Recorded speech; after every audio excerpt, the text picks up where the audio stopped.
Hello, and welcome to another beer review.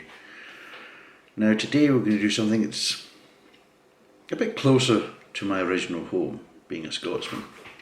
Today we're going to be doing a review on a heavy, well, a kind of heavy. I think it's more loosely based now.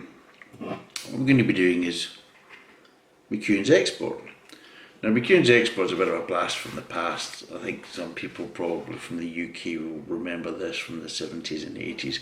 Probably more so the McEwan's Lager, because they had a famous promotion in the 80s called Alive and Kicking, and it was based round about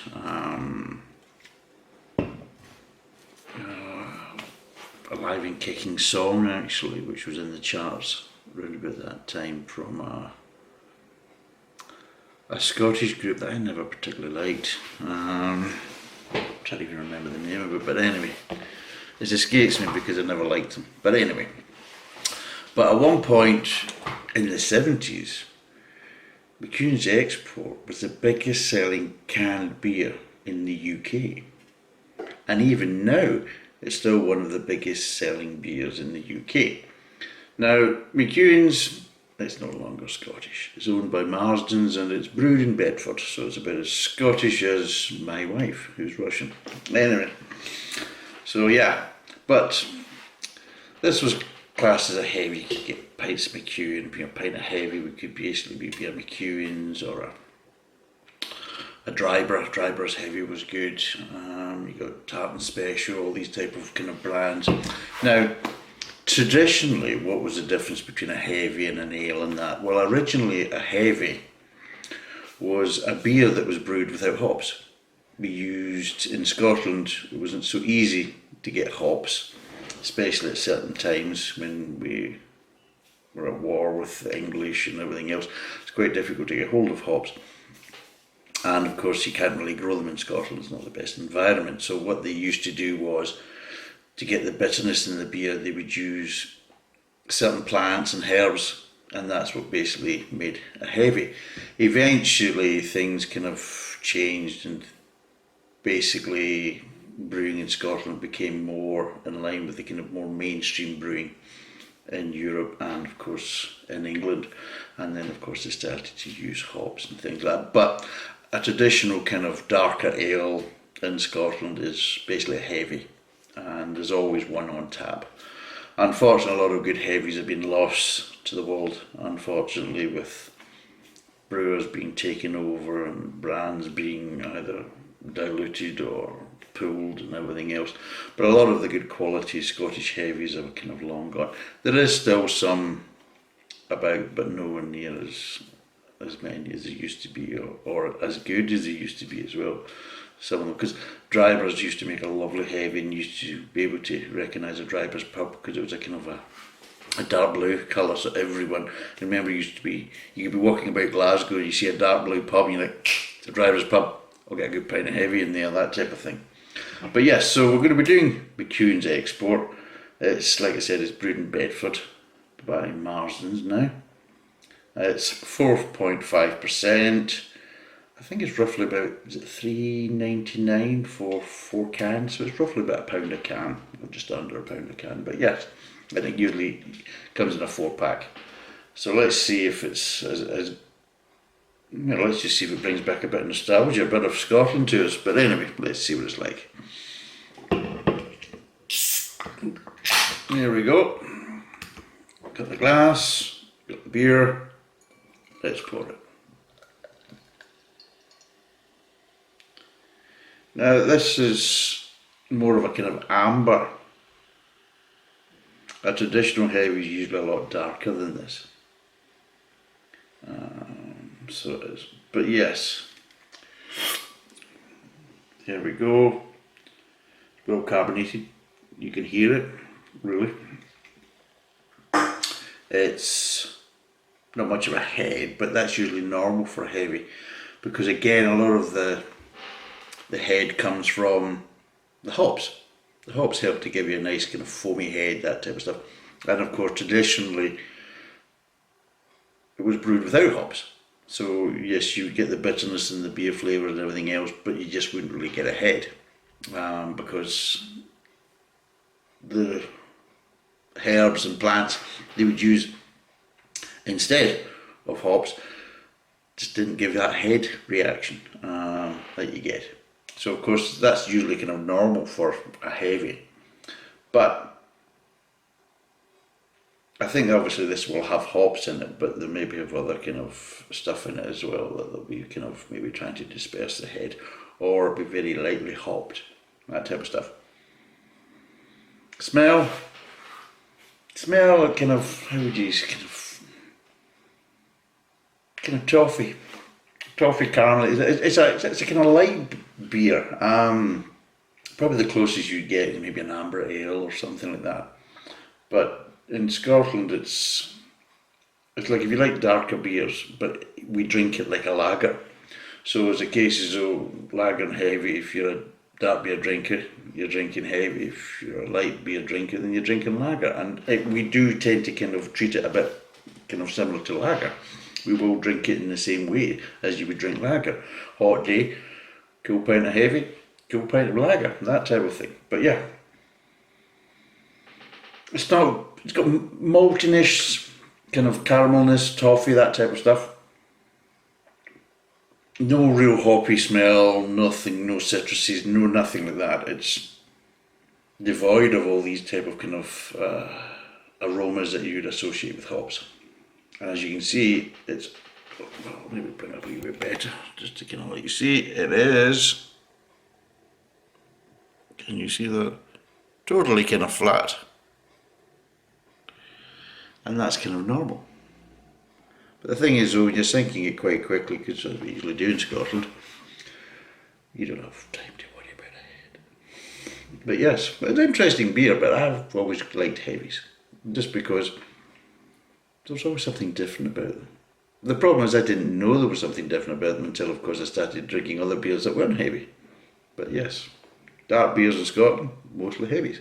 So yeah, let's see what it's like.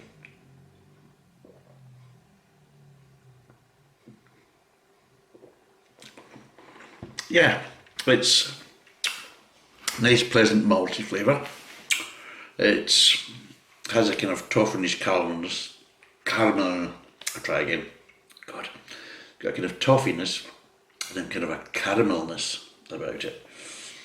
It's not sweet, but it's not bitter in any way. There is a kind of sweetness to it, but it's not a pronounced sweetness. You know, where some of these ones you can get. I mean, if you really want something really sweet, in Scotland we would have a stout, known as Sweetheart Stout. It was made by the Tennant's Brewery, and that was very sweet. In fact, I used to drink that to put on weight when we played rugby. You know, if you wanted to bulk your weight up, yeah, a diet of including Sweetheart Stout was recommended by the coaches. Oh, those were the days, eh? Now they wouldn't drink anything. Oh, alcohol's bad for you. It was being promoted by the coaches when I was younger. But yeah, but anyway, yeah, there's no real kind of hoppiness to it. There's no the kind of bitterness that you get with obviously a traditional kind of ale.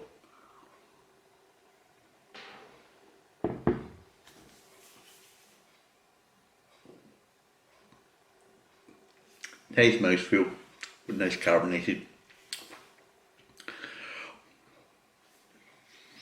It's like the maltiness just kind of tails off. So it's all very upfront in your face, a bit like a lager. You know, a lot of the flavours kind of upfront in your face.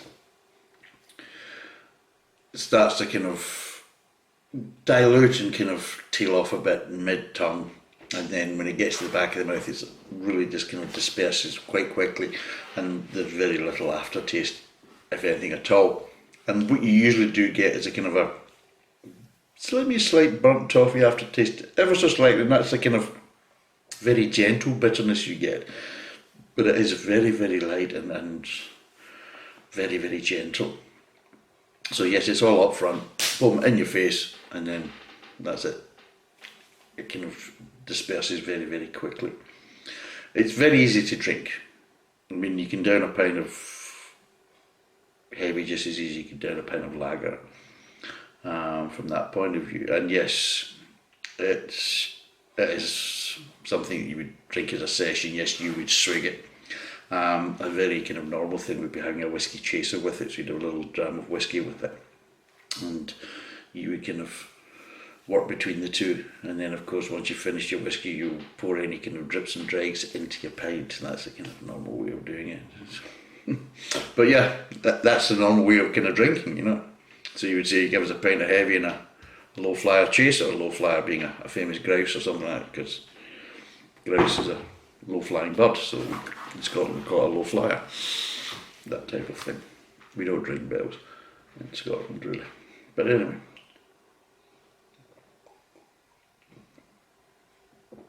Is it how I remember it? Hard to say. I mean, I was drinking McEwan's and Tartan Special and things like that. I remember Tartan's was always darker anyway. Tartan Special was more darker. Yeah, on the can it says original Scottish. Well, not anymore. And it's full bodied and full flavoured. Well, there's plenty of flavour there. The problem is whether you want that type of flavour, because again, the more traditional thing is heavy hops nowadays. Everybody's heavy hops, craft beer, heavy hops, hop, and it's all this citrus and God knows what else type of flavourings and mixing hops to get that bang, that bitterness, that sourness, which is great. This beer is the exact opposite. It's very lightly hopped indeed, so there isn't the real bitterness at all to it. In fact, it's a very easy beer to drink, and yeah, I like it. I like it because I grew up drinking it and drinking lots of other kind of heavy light beers from Scotland.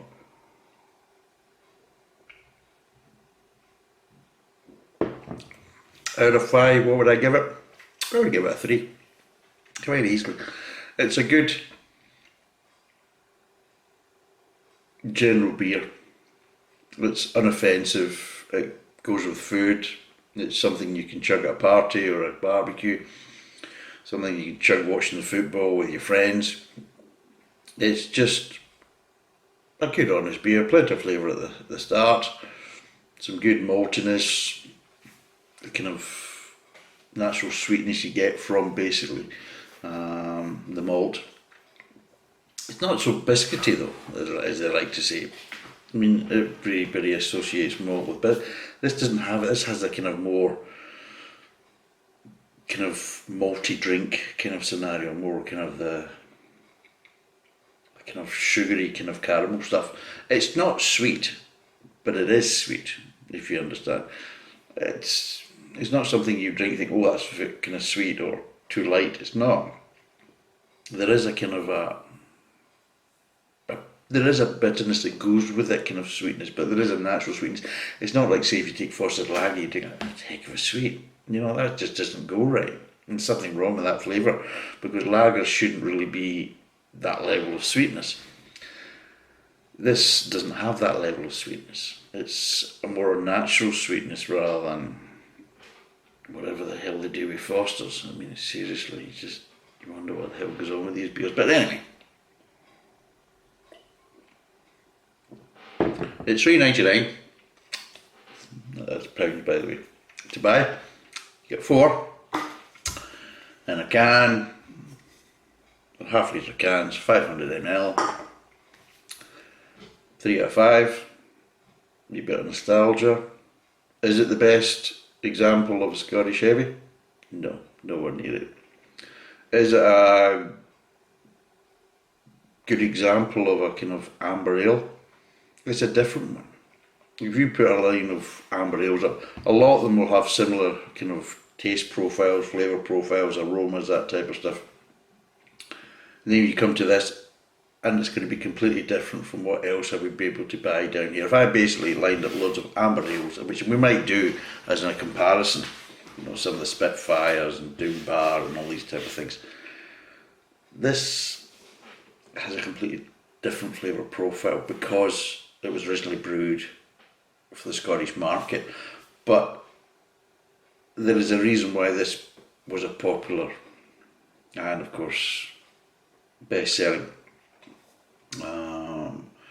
canned beer in the UK at one point, and still a big seller nowadays. I think it was number 2 and number 3 even in 2012. So the reason why this sells so well, apart from good marketing and everything else, is because it's very drinkable. It's completely unoffensive. It goes with so many different types of kind of applications for drinking, whether it's watching football, having friends around, parties, and yeah, it's easy to drink. It really is quite easy to sink, and it's a decent kind of 4.5%. I mean, lagers are usually about 4%. Quite interesting enough that a lot of the kind of heavies that you used to get in Scotland were actually usually less than that. They were usually kind of 4% or just under, maybe 3.8 and that type of stuff. Some were over 4%, most of them were about the kind of 4% mark. So 4.5, yeah, good enough alcohol content. Absolutely no head, like it's supposed to be. And yeah, I like it. And it being a 4-pack, I've got more to drink. But yes, takes me back to my younger days. I'm not going to tell you how young, but let's just say if they ask me for an ID, it might not be an original, but put it that way, yeah. But yes, it's a beer that I used to drink when I was younger, growing up, and it was probably my first foray into kind of drinking beer. My dad used to drink lager, that was his idea of drinking beer, so I'd maybe get a taste of his lager and things like this. But when I was actually out maybe getting my own kind of, you know, trials and testing out different beers, heavy is what I went for more than lager. More often I would maybe go for a lager in a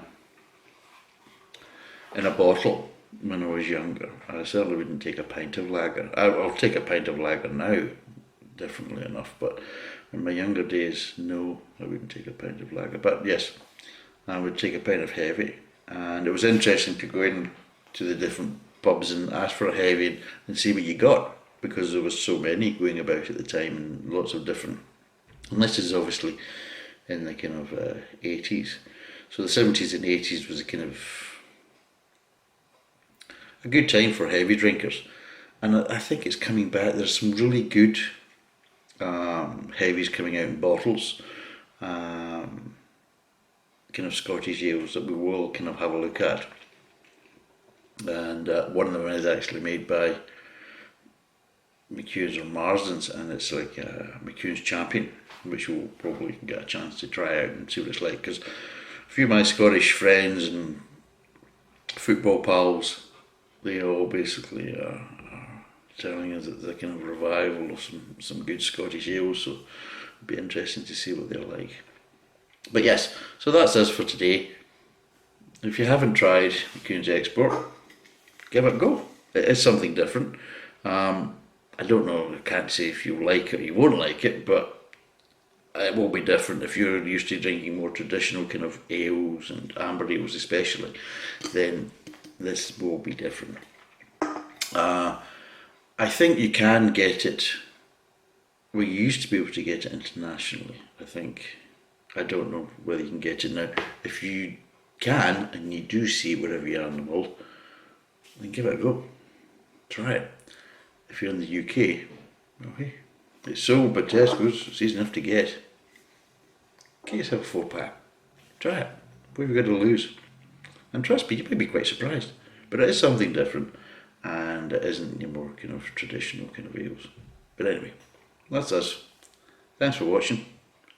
Cheers.